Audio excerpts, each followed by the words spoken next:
நீங்கள் உங்ககிட்ட நீங்கள் கண்டிப்பாக நான் கேட்டேன்னா வந்து டான்ஸ் பண்ணணும் தான் சொல்வீங்க. பட் உங்கள் ஹெல்த் கண்டிஷனில் இது நீங்கள் பண்ணணுமா?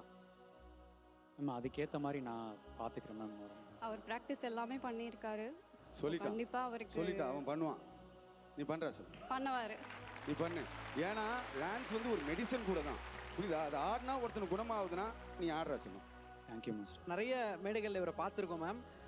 அவ்வளோ பயங்கரமாக பெர்ஃபார்ம் பண்ணுவார். ஒரு சூப்பரான கொரியோகிராஃபர். வேறு யாராவது கொரியோகிராஃப் பண்ணுறாங்கன்னா சப்போர்ட் பண்ணுறதுக்கு அவ்வளோ பக்கபலமாக கூட நின்றுருக்காரு. Chandru, I loved your attitude. உங்களோட சில மூமெண்ட்ஸ்லாம் வந்து ஃபென்டாஸ்டிக்காக பண்ணீங்க. அந்த மூமெண்ட்டுக்கு என்ன ஹெவி கொடுத்துட்டு எங்கே லைட் பண்ணுன்றது அந்த விஷயம் எனக்கு உங்ககிட்ட ரொம்ப பிடிச்சிருந்தது. I loved your style and I love the small intricacies what you did. Thank you. சந்திரிக்கு வா, அந்த கேரக்டர் பண்ணுறதுக்கே பெரிய விஷயம் சொல்லலாம். ஏன்னா ஒரு தைரியம் வேணும். என்னோட டீம் ஜெயிச்சா போதும்னு சொல்லி இந்த குழந்தை பண்ணா செம்மடா சொல்லலாம்.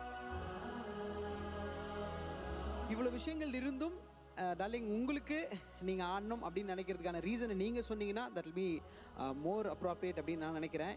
பிறந்ததுக்கு நம்ம என்ன பர்பஸ், ஸோ அது சந்தோஷமாக பண்ணோம். நம்மளுக்கு பிடிச்ச வேலையை நம்ம பண்ணாலே பாதி வியாதி வராது. சூப்பர், சீக்கிரம் சரியாகும். ஸோ அதுதான் ரீசன். I agree. ஸோ நம்ம எல்லாருமே சந்திரோட ஹெல்த்துக்காக ப்ரே பண்ணிப்போம். தேங்க்யூ ஸோ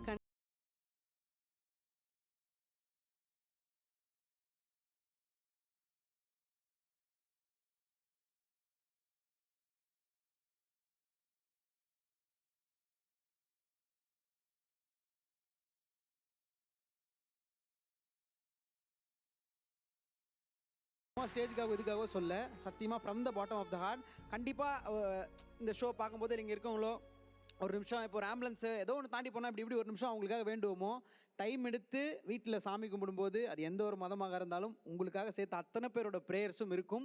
இது அவங்க சார்பாக நான் இந்த இடத்துல சொல்லணும்னு ஆசைப்பட்றேன். வேறு லெவலில் நீங்கள் பவுன்ஸ் பேக்காக வருவீங்க. இது பர்ஃபார்மன்ஸ் இல்லை, இது ஒரு ஹிஸ்ட்ரி. ஸோ இந்த ஹிஸ்ட்ரிக்கு, இந்த பேஷனை இவ்வளோ ஒரு ஹிஸ்ட்ரியாக மாற்றினவருக்கு நம்ம எல்லாரும் ஒரு ஸ்டாண்டிங் ஓவேஷன் கண்டிப்பாக கொடுக்கணும். ஏன்னா சாதாரண விஷயம் இல்லைங்க. Stage is all yours. அடுத்த 2 நிமிஷம் இல்லை, இதுக்கப்புறம் வரப்போகிற எல்லாமே உங்களுடையது. கலக்குங்க தலைவா. Love you, love you, love you.